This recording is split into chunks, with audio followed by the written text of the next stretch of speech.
우리가 호흡을 다해서 주님을 찬양할 때에 하나님 나라가 임할 줄로 믿습니다. 그것을 소망하고 염원하는 마음으로 함께 찬양합시다. 힘찬 박수로.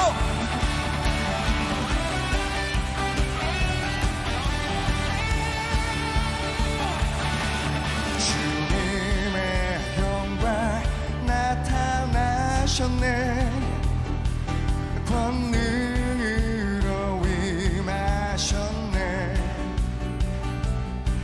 죽음에서 날 살리신 주 성령, 놀라우신 주 하나님. 믿음의 고백으로 한 번 더.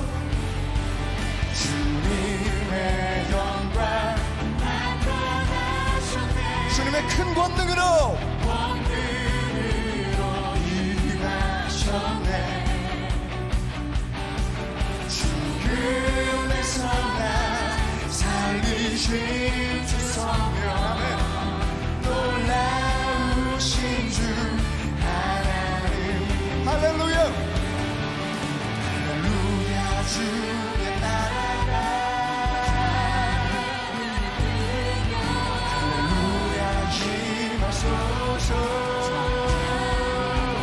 걷게 내리는 나를 선포하리. 만왕의 왕 예수 주의 나라 임하시네. 이 시간 우리 가운데 좌정하시옵소서. 다시 한번 고백합시다. 주님의 영광 나타나셨네. 아멘. 권능으로 이 시간의 주인 되어 주시옵소서. 죽음에서 날 살리신 주 성령, 아멘. 놀라우신 주. 우리 두 손을 높이 들고 할렐루야. 할렐루야. 주의 나라가 아멘. 할렐루야 임하소서. 걷게 내리는 나를 선포하리. 만왕의 왕 예수 주의 나라 임하시네. 아멘. 주의 나라가 임하시옵소서. 우리 다시 한번 고백합시다. 주님의 영광. 주님의 영광 나타나셨네. 권능으로 임하셨네. 죽음에서 날 살리신 주 성령, 아멘. 놀라우신 주 하나님. 할렐루야. 할렐루야. 주의 나라가 할렐루야 임하소서. 걷게 내리신 나를 선포하리. 아멘. 만왕의 왕 예수 주의 나라 임하시네. 우리 다시 한번 할렐루야. 할렐루야. 주의 나라. 정말 우리 염원하는 마음으로 고백합시다. 임하소서. 걷게 내리는 나를 선포하리. 만왕의 왕 예수 주의 나라. 이번에 여러분의 목소리로 고백할까요? 할렐루야. 할렐루야. 주님 받으시옵소서. 할렐루야. 그 놀라운 역사가 나를 선포하리. 만왕의 왕 예수 주의 나라 임하시네. 할렐루야. 할렐루야. 주의 나라가 할렐루야 임하소서. 걷게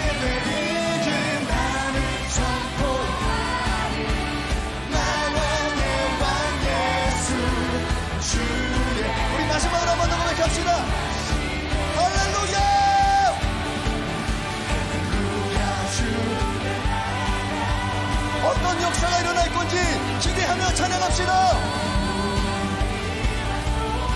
선인자가 걷게 되리라. 나는 선포 만왕의 왕 주의 나라.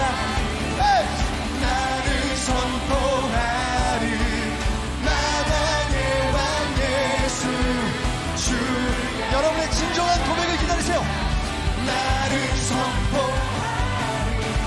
만왕의 왕 예수 주의 나라 임하시.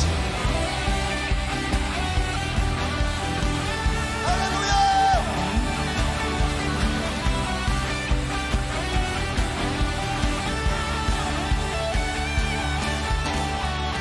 우리 주님께 영광의 박수 올려드립시다.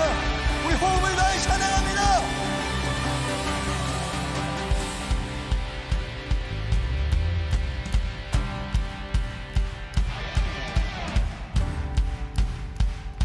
생명 주께 있네. 능력 주께 있네. 소망 주께 있네. 주 안에 있네.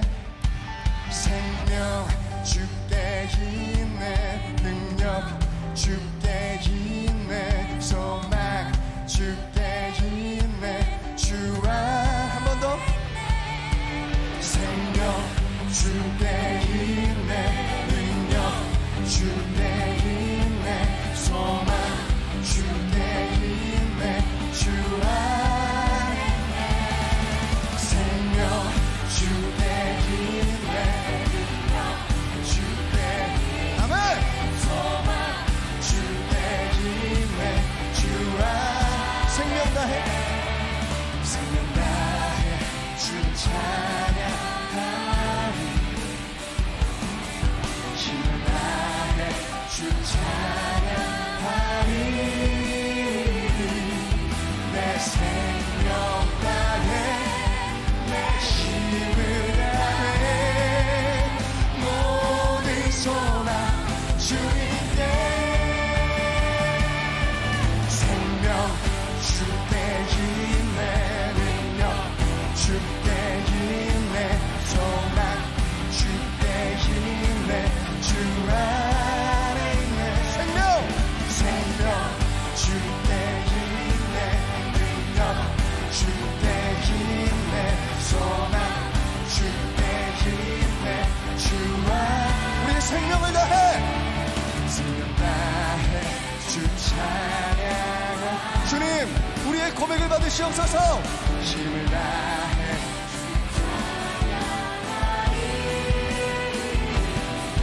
내 생명 다해 내 힘을 다해 모든 소망 주님께.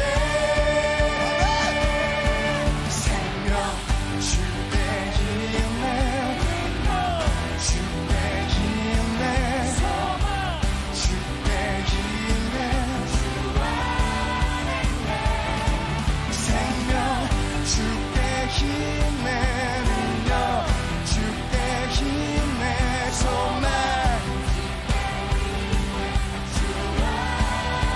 생명 다해 주 찬양하리. 주님 받으시옵소서. 힘을 다해 주 찬양하리. 내 생명 다해 내 힘을 다해 모든 소망 주님께. 생명 주께 오직 주께. 소망 주께 있네. 주 안에 있네. 생명 주께 있네. 주께 있네. 주께 있네. 생명 주께 있네. 능력 주께 있네. 소망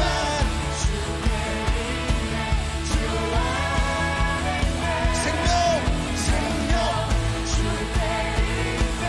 능력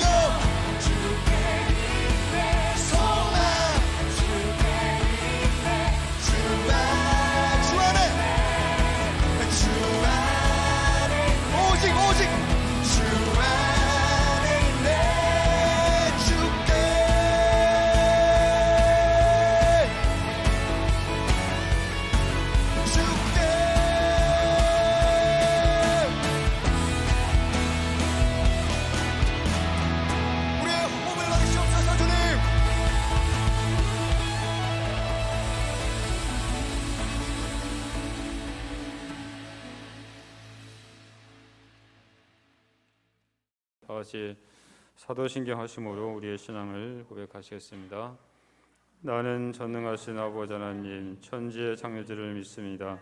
나는 그의 유일하신 아들 우리 주 예수 그리스도를 믿습니다. 그는 성령으로 잉태되어 동정녀 마리에게서 나시고 본디오 빌라도에게 고난받아 십자가에 못 박혀 죽으시고 장사된 지 사흘 만에 죽은 자 가운데서 다시 살아나셨으며 하늘에 오르시어 전능하신 아버지 하나님 우편에 앉아 계시다가 거기로부터 살아있는 자와 죽은 자를 심판하러 오십니다. 나는 성령을 믿으며 거룩한 공교회와 성도의 교제와 죄를 용서받는 것과 몸의 부활과 영생을 믿습니다. 아멘. 찬송가 285장을 부르시겠습니다. 285장입니다.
이성을 대표해서 정대일 집사님 기도하시겠습니다.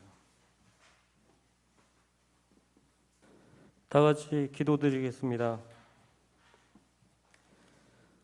전지전능하신 하나님, 가을 풍경이 참으로 아름다운 계절입니다. 우리의 삶이 예수 그리스도의 보혈로 물들게 하여 주시기를 원합니다. 가을이 오면 나뭇잎들이 낙엽 색깔로 채색되듯 우리의 삶도 오직 주님 안에서 채색되어 주님의 인도 따라 은혜로만 살게 하옵소서. 삶의 시작과 끝이 주님의 손길에 있고 우리의 생사와 화복이 주님께 있사오니 주여 우리를 인도하여 주옵소서. 우리가 나태한 삶에서 벗어나 부지런하게 열매를 맺는 삶을 살게 하옵소서. 언제 어디서나 복음을 전하는 삶을 살아가며 열매 맺게 하옵소서. 이 세상에서 많고 많은 사람들 중에 우리를 주님의 자녀로 택하시고 눈동자같이 보호하여 주셨다가 오늘 주님의 거룩한 성의를 맞이하여 존귀하신 하나님께 정성들여 예배드릴 수 있게 인도하심을 감사와 찬양드립니다. 주님의 사랑을 전해야 하는 우리가 우리의 이웃의 아픔도 돌봐보지 못하고 나 자신만을 위해 살았습니다. 주님만 붙잡고 살아간다고 하면서도 때로는 낙심과 좌절 속에서 방황하다가 다시 주님 앞으로 돌아오며 주님을 실망케 한 적이 얼마나 많은지 주님 용서하옵소서. 사랑의 주님, 오산군지단과 구상호 부대를 위해 기도드립니다. 코로나로부터 안전하게 지켜주시고 군생활하는 동안 함께 인도하여 주옵소서. 또한 멀리 타국에 있는 남수산 한빛부대 장병들과도 함께 하셔서 주님의 눈동자와 같이 지켜주시고 고국으로 돌아오는 그날까지 건강하게 안전하게 본국으로 돌아올 수 있도록 지켜주옵소서. 이 시간 주님의 말씀을 듣고 단위에 서신 목사님을 기억하시고 이 시간 말씀 중에 능력과 새로운 힘과 능력을 공급받게 하시고 모든 심령들이 변하게 하여 주옵소서. 예배를 준비하며 수고하는 손길들을 기억하시고 헌신 봉사할 때 사람의 지혜가 아닌 하나님의 지혜와 은혜로 잘 수행할 수 있도록 그 손길을 성령으로 가득 채워 주옵소서. 성령의 역사하심으로 늘 승리하는 예배가 되게 하시고 교회가 더욱 든든하게 세워지게 하옵소서. 주님께서 항상 우리의 가는 길 지켜주시길 믿사오며 이 모든 말씀 예수님의 이름으로 기도드리옵나이다. 아멘.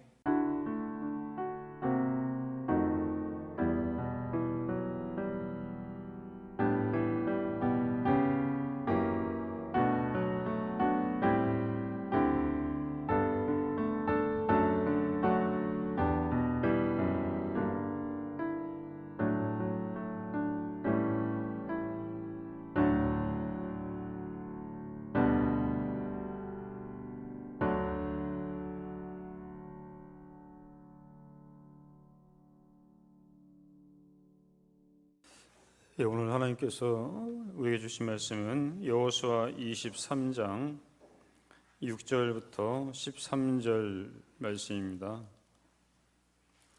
여호수아 23장 6절부터 13절까지 보겠습니다.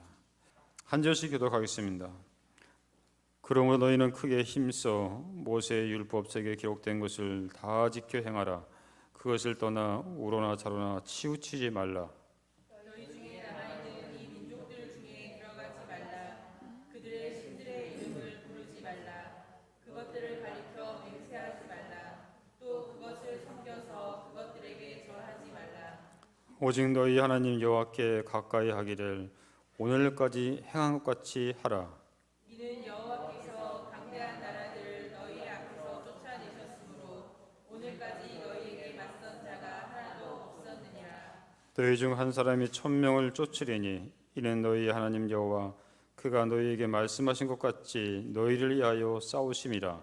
그러므로 스스로 조심하여 너희의 하나님 여호와를 사랑하라. 너희가 만일 돌아서서 너희 중에 남아있는 이 민족들을 가까이 하여 더불어 혼인하며 서로 왕래하면 확실히 알라. 너희의 하나님 여호와께서 이 민족들을 너희 목전에서 다시는 쫓아내지 아니하시리니 그들이 너희에게 오류가 되며 덫이 되며 너희의 옆구리에 채찍이 되며 너희의 눈에 가시가 되어서 너희가 마침내 너희의 하나님 여호와께서 너희에게 주신 이 아름다운 땅에서 멸하리라.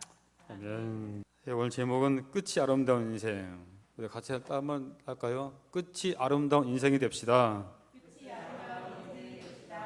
예. 넬슨 만델라 남아공 대통령 여러분 아실 겁니다. 이분이 2013년 95세 날기로 생을 마감했습니다. 그는 대학 졸업 후에 변호사 사무실을 내면서 본격적으로 인종차별 정책 철폐 운동에 들었는데 그 일로 인해서 27년간 감옥에서 옥수죽으로 연명하면서 매일 채석장에서 노역하고 간수들이 뿌려대는 똥오줌 세례를 받아야 했습니다.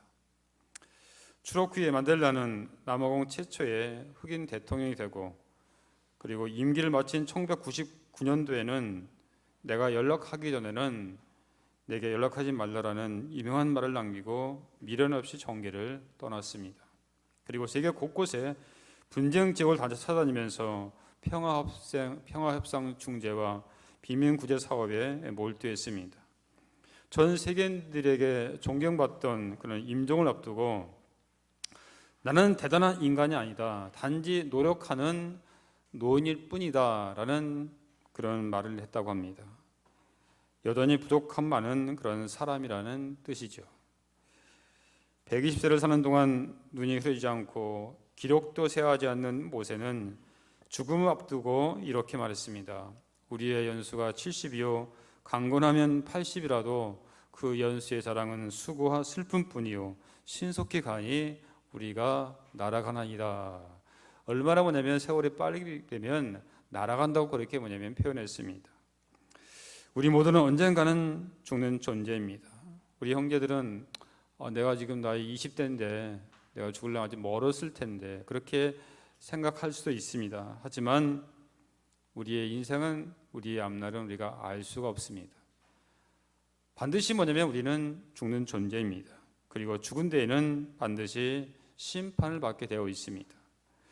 오늘이 내 인생의 마지막 날이라면 지금 하려는 것을 하시겠습니까?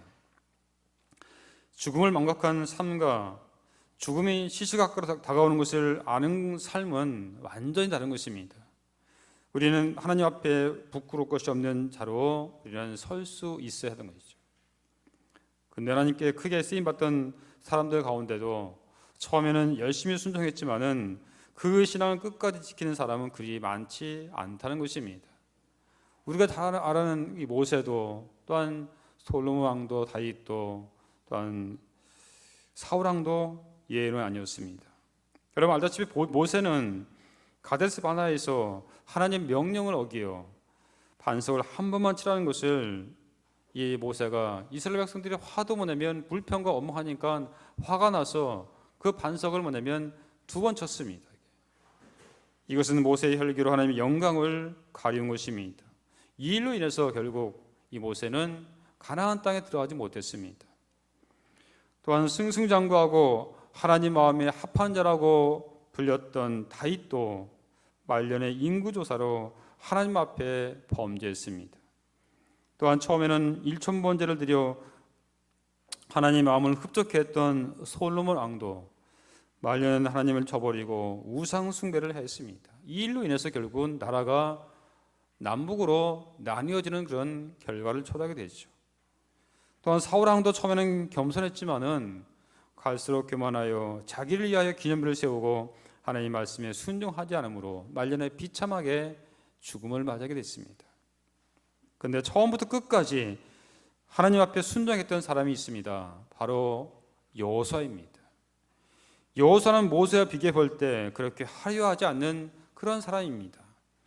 하지만 그의 삶은 처음부터 끝까지 시종일관 그 순수함을 잃지 않았습니다. 저는 개인적으로 가을 단풍을 좋아합니다. 젊었을 때는 봄을 좋아했습니다만 나이가 들수록 가을의 단풍을 더 좋아하게 되었습니다. 봄에도 잎이 싱그럽고 여름에도 잎이 빛나지만은 가을에 붉게 물드는 단풍잎을 보면서 나도 말년에는 이렇게 멋진 인생을 살았으면 좋겠다 하는 그런 생각을 갖게 되었습니다. 우리의 신앙생활도 마찬가지입니다. 젊었을 때 뜨겁게 헌신하고 기도하고 하나님 말씀대로 순종하는 것은 너무나 아름답습니다. 우리 형제들 이렇게 나와서 우리 또한 자녀들 이렇게 엄마 아빠 손 잡고 나와서 여기서 예배드리는 거 너무너무 뭐냐면 저는 기쁩니다. 너무 좋아요. 이렇게. 하지만 우리의 신앙이 진짜 신앙인지 알려면 마지막까지 그 신앙을 지키는지 끝까지 성실한 인생인지 주님 앞에 서기 직전의 모습으로 우리는 평가해 보아야 됩니다. 많은 사람들이 어렸을 때는 정말로 열심히 또한 주일학교 학생도 잘 다녔는데 이상하게 뭐냐면 커갈수록 뭐냐면 대학교 들어가고 그때부터 뭐냐면 점점 이렇게 다른 길로 가는 그런 사람들 많이 있는 것을 봅니다. 그런데 우리 자녀들은 그런 사람이 없어요. 지금까지 우리 교회에 지나친 모든 또한 자녀들 보면 한 사람도 그렇게 옆으로 빠진 그런 자녀들, 그러한 우리 형제들 좀 못 봤습니다. 물론 본인도 있지만은 또 선생님도 잘 가르쳐 있지만은 하나님께서 여러분들 또 지켜주시고 인도해 주신 것을 좀 믿습니다. 그렇다면 여호수아처럼 끝까지 성실한 인생을 살기에 우리가 붙들어야 될 것은 무엇인가? 그리고 평생 성실한 하나님 백성으로 살아갈 수 있는 기준은 무엇입니까? 첫째는 하나님 말씀을 품어야 하는 것입니다. 자, 우리 6절 한번 다시 보겠습니다. 그러므로 너희는 크게 힘써 모세의 율법책에 기록된 것을 다 지켜 행하라. 그것을 떠나 우로나 좌로나 치우치지 말라 하십니다. 자, 이 말씀은 여호수아 1장 7절에 나오는 말씀과 똑같습니다. 오직 너는 마음을 강하게 하고 극히 담대히 하여 나의 종 모세가 내게 명한 율법을 다 지켜 행하고 우로나 좌로나 치우치지 말라. 그리하면 내가 어디로 가든지 형통하리니. 이 말씀으로 하나님께서 여호수아를 이스라엘 지도자로 세웠을 때 주신 말씀입니다. 그런데 여호수아는 자신의 일생의 사역을 다 끝내고 난 다음 죽기 직전에 유언을 남길 때에도 그는 자신이 사역할 시작할 때 들었던 그 말씀을 오늘 똑같이 지금 뭐냐면 반복하고 있는 것입니다. 이것은 무엇을 의미하고 있는 것입니까? 바로 여호수아는 평생 하나님이 주신 이 말씀을 가슴에 품고 살았다는 것이죠. 제가 전에 어떤 우리 교회에 다녔던 형제가 군에 갈 때 제가 이 말씀을 줬어요. 근데 이 말씀을 그 형제가 제가 이제 그 카드에다가 그걸 이 말씀을 적어주고 그 안에 이제 좀 이렇게 제가 돈을 이제 좀 이렇게 해가지고 줬어요. 근데 이 형제가 전역할 때까지 이 말씀을 계속 뭐냐면 암송하고 계속 묵상하고 있던 거예요. 나중에 전역 갖고 왔는데 얼마나 갔으면 이 종이가 너덜너덜한 거 너덜너덜하니까. 그만큼 뭐냐면 내가 힘들 때마다 어려울 때마다 또한 부모님 보고 싶을 때마다 항상 뭐냐면 이 말씀을 뭐냐면 묵상했다고 합니다. 이게. 여러분 이것이 중요한 것이죠. 이게. 바로 여호수아는 하나님이 주신 그 말씀을 평생 간직했다가 마지막 유언할 때 이 말씀을 지금 이스라엘 백성들한테 지금 이것을 뭐냐면 알려주고 있는 것이죠. 우리가 이미 살펴봤지만은 갈렙의 이담이 또 어디 있습니까? 갈렙은 40세들은 하나님의 말씀을 품고 살아갔습니다. 민수기 14장 24절에 오직 내 종 갈렙은 그 마음이 그들과 달라서 나를 온전히 따랐은즉 그가 갔던 땅으로 내가 그를 인도하여 드리리니 그 자손이 그 땅을 차지하리라. 또한 여호수아 14장 9절에 그날에 모세가 맹세하여 이르되 내가 하나님 여호와께 충성하였은즉 내 발로 밟는 땅은 영원히 너와 내 자손의 기업이 되리라 하였나이다. 갈렙은 하나님께서 주신 말씀 또 모세를 통해서 주신 이 하나님의 말씀을 무려 뭐냐면 이 말씀을 붙잡고 45년 동안 살아왔습니다. 그래서 여호수아 14장 10절에 이제 보소서 여호와께서 이 말씀을 모세에게 이르신 때로부터 이스라엘 광야에서 방황한 이 45년 동안을 여호와께서 말씀하신 대로 나를 생존하게 하셨나이다. 오늘 내가 85세로 됐습니다. 이건 45년 동안 하나님께서 주신 말씀을 계속 간직하면서 지금까지 뭐냐면 갈렙이 그 말씀을 붙잡고 살아왔다는 것이죠. 그렇기 때문에 하나님이 약속하신 이 산지를 내게 주소서라고 여호수아에게 청할 수 있었던 것이죠. 여호수아 갈렙은 하나님 말씀에 온전히 순종했던 사람들입니다. 말씀의 사람이 되기 위해서는 말씀을 읽고 말씀을 암송하고 말씀을 묵상하고 말씀을 연구하고 실천해야 됩니다. 말씀을 붙잡고 살 뿐만 아니라 말씀에 붙잡힌 생애를 살아야 하는 것입니다. 하나님께서는 여호수아에게 하나님의 말씀을 주야로 묵상하라고 하셨습니다. 바로 말씀 속에서 살라고 하신 것이죠. 말씀을 따라 생각하고 말씀을 따라 말하고 말씀을 따라 행동하라는 것입니다. 사랑하는 여러분, 위대한 사람들의 특징이 무엇입니까? 그들은 하나님의 말씀을 붙잡은 사람들입니다. 마틴 루터가 종교개혁을 할 수 있었던 이유가 무엇입니까? 오직 의인은 믿음으로 말미암아 살리라. 이 하나님의 말씀을 굳게 붙잡고 일평생 그 말씀을 묵상하며 주장하고 살아왔기 때문인 것이죠. 또한 성경에 대한 관심이 전혀 없던 시대를 살아가던 윌리엄 캐리, 이분은 마태복음 28장 18절 여러분 아시죠? 그러면 너희는 가서 모든 족속에게 제자를 삼아 아버지와 아들과 성령 이름으로 세례를 주고 내가 너에게 분부한 모든 것을 가르쳐 지키게 하라. 볼저다 내가 세상 끝날까지 너희와 항상 함께 있으리라. 이 말씀을 품자 결국 한 시대를 움직이는 선교사, 선교의 한 획을 긋는 현대 선교사의 아버지가 되는 능력이 그에게 임하게 된 것입니다. 우리의 신앙의 수준은 우리가 성경 말씀을 얼마나 큰 비중을 가지고 가슴에 품느냐에 따라서 달라질 수 있습니다. 여호수아처럼 평생 하나님과 동행하는 삶을 살기 원하신다면 여러분 하나님의 말씀을 붙잡고 그 말씀대로 살아가시기 바랍니다. 예수님은 성경을 통달했습니다. 습관을 쫓아 성경을 읽으셨고 성경을 암송하고 묵상하셨습니다. 그리고 성경을 마귀의 유혹을 물리치는 성령의 검으로 사용하셨습니다. 우리 참듣게 모든 성도들은, 우리 형제들은, 우리 또한 자녀들은 하나님의 말씀을 품어서 주님께 쓰임받는 인생이 되시기를 주님의 이름으로 간절히 축원드립니다. 두 번째는 하나님을 가까이 하시기 바랍니다. 자, 8절을 볼까요? 오직 너희 하나님 여호와께 가까이 하기를 오늘까지 행한 것 같이 하라 했습니다. 이 가까이 하다라는 이 말은 개역 한글 성경에서는 친근히 하다라고 그렇게 나와 있습니다. 이 말은 천을 짜다라는 뜻입니다. 그러니까 신을 촘촘히 엎어서 짠 천의 관계를 말하는데, 즉 시실과 날실이 한 올 한 올 어우러져 천이 만들어지듯이 여호사는 혼자가 아니라 하나님과 천을 짜듯이 살아갔다는 것입니다. 다시 말씀드리면 친근히 하다란 말은 하나님과 긴밀히 동행하다라는 그런 뜻입니다. 사람은 친구에게 많은 영향을 받습니다. 그래서 어떤 사람을 알기 위해서는 그 사람의 친구를 보면 된다는 말이 있지요. 원래 겉으로 드러나는 사람은 멋있어 보이고 또한 그렇게 애를 쓰려고 합니다. 그래서 이러한 사람을 짧은 시간에 빨리 파악하다면 그 사람을 판단하지 말고 그 사람의 친구를 보면 알 수 있습니다.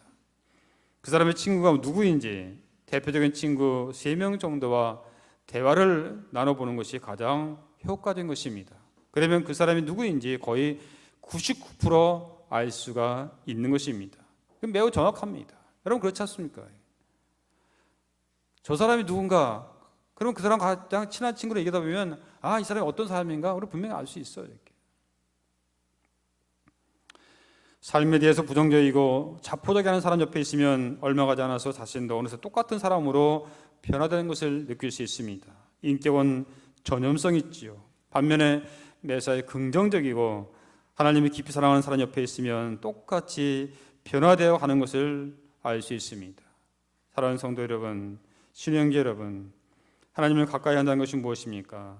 하나님을 가까이 하다 보면 나도 모르게 하나님의 성품을 담게 되고 하나님이 이끄시는 대로 나아가게 되더라는 것입니다.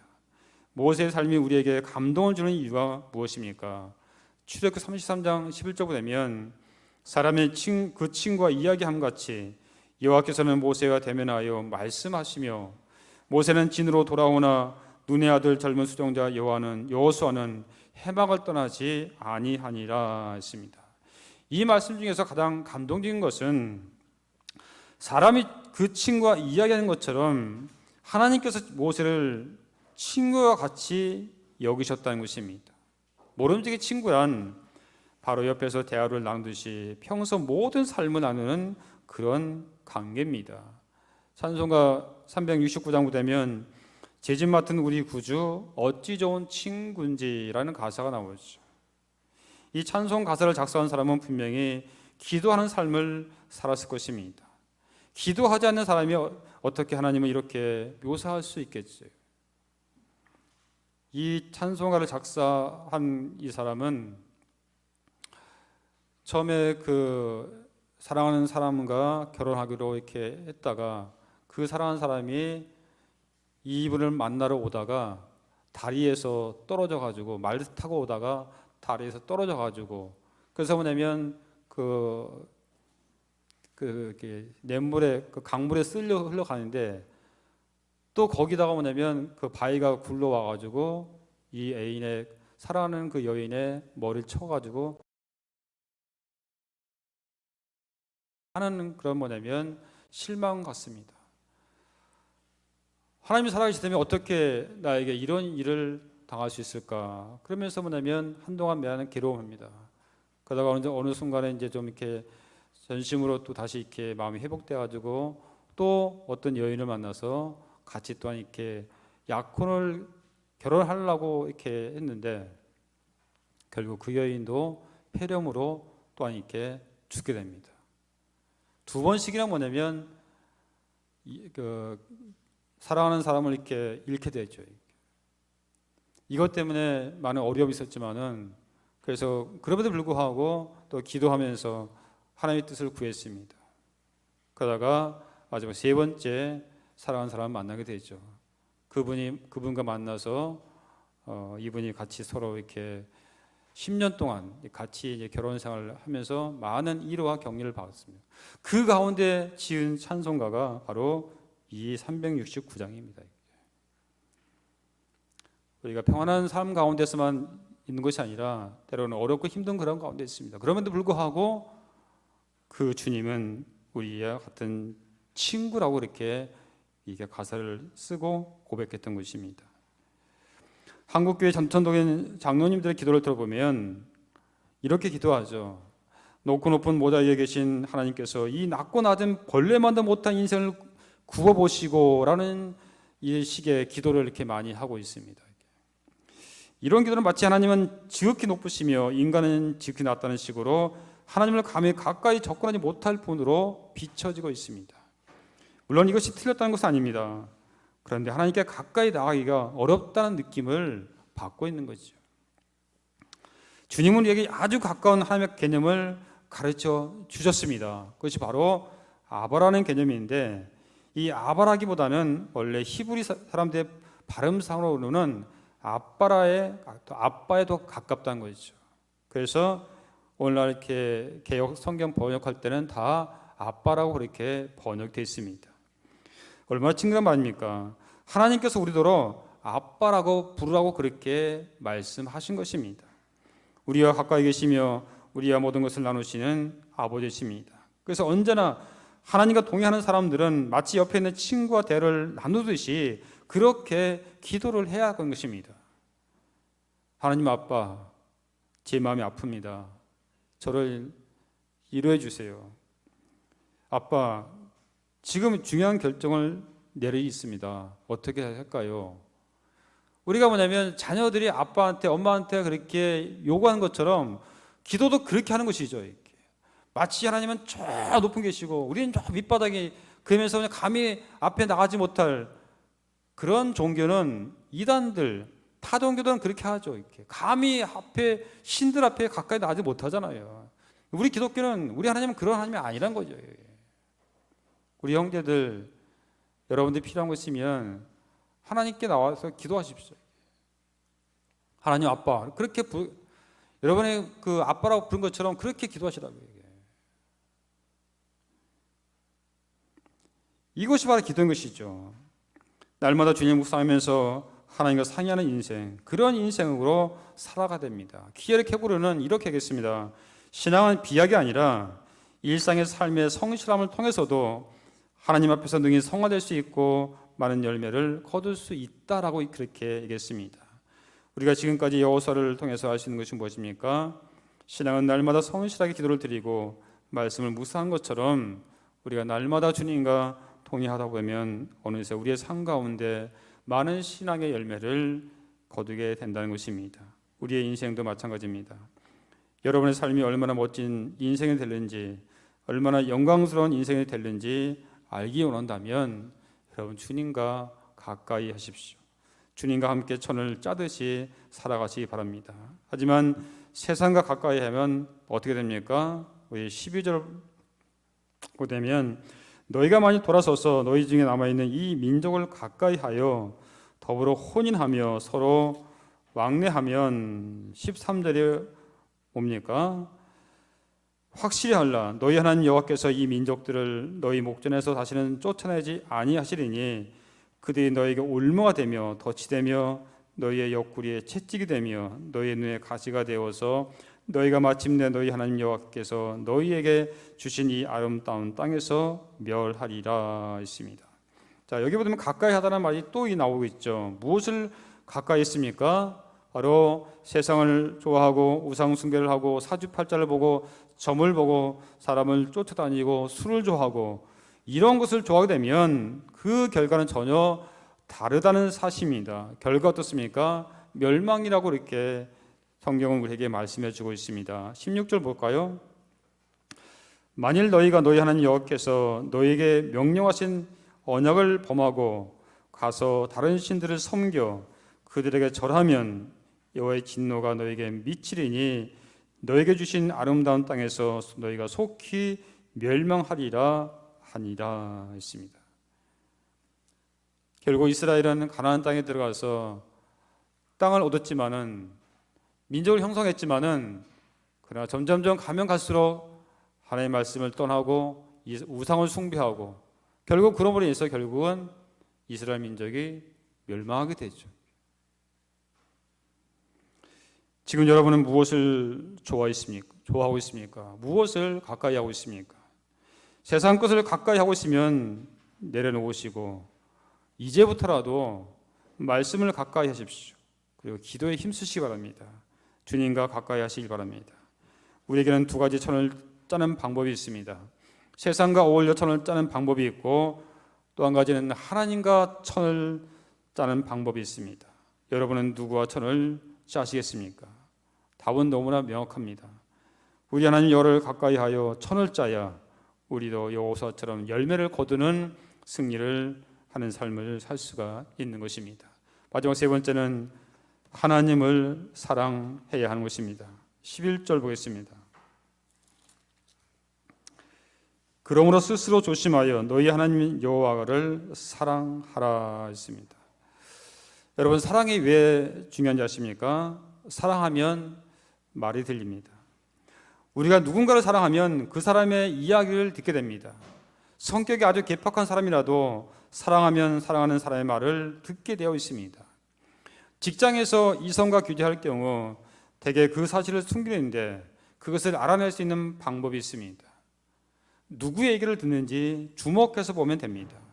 이때 사랑하면 듣고 사랑하면 들린다는 원칙이 여지없이 적용되기 때문이죠. 주의가 산만한 어떤 자매가 있는데 아무개가 와서 이야기할 경우 유난히 조용해지면서 주목하고 듣는다면 이것은 두말할 것도 없이 그 자매가 그 형제를 사랑하는 것입니다. 왜냐하면 사랑하면 듣게 되어 있기 때문이죠. 사랑하면 주의가 그쪽으로 가게 되어 있습니다. 여러분, 왜 하나님을 사랑하는 것이 그렇게 중요한지 아십니까? 사랑해야 하나님의 음성이 들리기 때문입니다. 아무리 똑똑하고 지적인 사람도 하나님을 사랑하지 않으면 하나님의 말씀을 들을 수가 없습니다. 아주 쉬운 이야기인데도 알아듣지 못합니다. 사랑해야 들리고 사랑해야 모든 것을 알 수가 있습니다. 가요 중에 이런 가사가 있습니다. 사랑하는 마음보다 더 좋은 건 없을걸. 사랑받는 그 순간보다 흐뭇한 건 없을걸. 1000만 번 또 들어도 기분 좋은 말 뭐죠? 사랑해야죠. 사랑은 내가 사랑하고 있는 그 사람을 쳐다만 보더라도 기분이 좋고 내가 그 사람에게 사랑을 받고 있다는 생각만 하더라도 흐뭇한 것입니다. 사랑은 1000만 번, 억만 번을 들어도 기분 좋은 말이죠. 그래서 고린도전서 13장에 보면 사랑은 오래 참고 사랑은 온유하며 시기하지 아니하며 사랑은 자랑하지 아니하며 교만하지 아니하며 무례히 행하지 아니하며 자기의 유익을 구하지 아니하며 성내지 아니하며 악한 것을 생각하지 아니하며 불의를 기뻐하지 아니하며 진리와 함께 기뻐하고 모든 것을 참으며 모든 것을 믿으며 모든 것을 버리며 바라며 모든 것을 견디느니라 했습니다. 여러분, 이런 것들이 결심한다고 되겠습니까? 성경은 우리가 결단한다고 되는 것이 아니라 사랑해야 된다고 말씀하고 있습니다. 나는 2번은 못 찾는 사람이야 이렇게 말하는 사람도 사랑하면 20번도 더 참을 수 있습니다. 나는 5분도 못 기다려 하고 말하는 사람도 사랑하면 2시간도 더 기다릴 수 있습니다. 우리 신령자 여러분, 휴가 나와서 애인을 만나는데 약속 시간에 안 나왔다고 다시는 안 만나겠다고 절교합니까? 아니죠. 5분이 아니라 1시간도 더 기다릴 것입니다. 만약에 애인이 늦게까지 야근을 한다고 하면 회사 근처에서 끝날 때까지 기다릴 것입니다. 왜 그렇습니까? 사랑하니까. 무례한 사람도 사랑하면 신사가 되고 숙녀가 됩니다. 말씨가 부드러워집니다. 참을 줄 압니다. 기다릴 줄 압니다. 사랑은 이런 것들을 가능하게 하는 것입니다. 여호수아도 스스로 조심하여 너희 하나님 여호와를 사랑하라고 권면하고 있습니다. 이게 스스로 조심하라는 것은 전심으로입니다. 전심으로 너희 하나님 여호와를 사랑하라고 이렇게 말씀하고 있죠. 왜냐하면 하나님을 사랑해야 주님과 동행할 수 있고 승리할 수 있다는 것을 잘 알고 있기 때문입니다. 사랑하는 여러분, 어떤 분야에서 탁월한 사람이 되고 싶으면 사랑하시기 바랍니다. 부대에서 정말 탁월한 사람이 되고 싶으면 내가 속한 그 부대를 사랑해야 됩니다. 부대를 사랑하고 부대에 있는 사람들을 사랑하고 그래야 다 품을 수가 있는 것입니다. 직장 생활도 마찬가지죠. 여러분이 다니고 있는 직장에서 정말 탁월한 사람이 되고 싶으면 내가 속한 그 직장을 사랑해야 되는 것입니다. 직장을 사랑하고 직장에 있는 사람들을 사랑하고 그래야 다 품을 수가 있는 것입니다. 우리 신의 형제 여러분, 정말로 휴가하고 싶다면 내가 속한 생활관 부대를 사랑하시기 바랍니다. 그러면 휴가할 수 있는 기회가 생기는 것입니다. 어디 가서 로또 번식으로 받는 여행수를 바라지 마십시오. 우리 학생도 마찬가지입니다. 내가 속하는 학교에서 탁월한 사람이 되고 싶다면 여러분이 다니고 있는 학교를 사랑하고 학생들을 사랑하고 교수님, 선생님을 사랑하시기 바랍니다. 그 어떤 분야에서 자기가 서 있는 것을 사랑하지 않고 인류가 된 사람은 없습니다. 이것이 바로 성경의 원리입니다. 교회도 마찬가지죠. 내가 속하는 교회를 사랑하고 목회자를 사랑하고 성도를 사랑해야 그 교회가 아름다운 교회, 성장하는 교회가 되는 것입니다. 자기 교회를 사랑하지 않는데 어떻게 부흥이 될 수 있겠습니까? 자기 남편을, 아내를 사랑하지 않는데 어떻게 아름다운 가정이 되고 부부가 될 수 있습니까? 자기 생활관을 사랑하지 않는데 자기 생활관에 있는 그 같은 전우를 사랑하지 않는데 어떻게 우리 생활관이 정말 분위기 좋은 그런 생활이 될 수 있겠냐 이거죠. 뿌리라는 유명한 소설을 쓴 작가 알렉스 헤일리의 사무실에는 거북이 사진이 걸려 있습니다.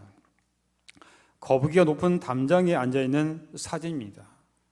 그 사진을 사무실에 걸어놓은 것은 그가 전에 배운 중요한 교훈을 거듭 기억하기 위해서라는 것입니다. 그는 거북이가 혼자서 담장 위로 올라갈 수는 없지 않습니까? 누군가가 도와준 거지요. 간혹 제가 잘한 일에 대해 혼자 감격하면서 야, 내가 굉장하구나 라는 생각을 할 때가 있습니다. 그럴 때면 저는 저 거북이 사진을 봅니다. 그 사진은 거북이 같은 내가 어떻게 저 높음까지 올라가게 되었는지를 가르쳐주고 있습니다 라고 말을 했더랍니다. 우리는 모두 거북이가 왔습니다. 담장 위로 올라설 수 있었던 것은 우리 혼자 힘으로 불가능합니다. 내가 여기까지 오게 된 것은 내 혼자 힘으로 된 것이 아니죠. 하나님이 도와주신 것입니다. 그러므로 겸손히 하나님께만 영광을 돌리는 삶을 살아야 되는 것입니다. 사랑하는 성도 여러분, 우리 신령계 여러분, 여호수아같이 끝마무리를 잘하기 위해서는 하나님의 말씀을 붙잡고 하나님과 함께 전을 짜듯이 동행하며 하나님을 사랑하시기 바랍니다. 그리고 겸손히 엎드리시기 바랍니다. 그럴 때 모든 영광을 하나님께 돌리는 것입니다. 그리고 끝까지 아름다운 인생으로 될 것입니다. 기도하겠습니다. 은혜로우시고 자비로우신 아버지 하나님 감사합니다. 오늘 여호수아가 마치 끝마무리를 잘하기를 원합니다. 아버지 하나님, 그러기 위해서는 끝까지 변함없이 하나님 말씀을 붙잡고 하나님과 동행하며 하나님과 사랑하는 이 마음을 주님 나라 갈 때까지, 주님 앞에 설 때까지 이런 마음 가지고 살아가는 우리 모두가 되게 하여 주시옵소서. 예수님의 이름을 감사하며 기도하옵나이다. 아멘. 이제는 우리 구주 예수 그리스도의 은혜가 하나님 아버지의 극진하신 사랑과 성령의 감화감동 충만하신 은총이 오늘 여호수아처럼 끝까지 변함없이 하나님을 사랑하고 하나님을 가까이하고 말씀을 붙잡고 나오기 원하는 사랑하는 모든 성도들, 우리 신령님들 머리머리 예와 우리 53 군수전단과 우리 또한 94 부대에 그리고 멀리 해에서 임무 수행하고 있는 우리 한빛 부대에 이제로부터 영원토록 함께 하시기를 간절히 축원하옵나이다. 아멘.